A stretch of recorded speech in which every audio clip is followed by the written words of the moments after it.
En la red, sino que ahora sí que lo van a escuchar en vivo, dicen que lo están disfrutando en esta noche, hombre. Órale pues, vamos a seguir avanzando con un temita más por ahí, compadre, con mucho cariño para todos ustedes, para que toda la gente bonita se la pase de lo mejor, que todos los padrinos disfruten de la fiesta, disfruten de toda la familia que se encuentran reunidos en este lugar, también Juárez por ahí, por supuesto.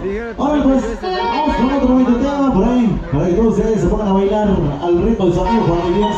Y sus teclados por ahí, uno de los temitas por ahí, que han escuchado también por ahí, por la región Triqui, con mucho cariño para todos ustedes. Vamos, recio, recio, bájale bonito, dice de esta manera, dice.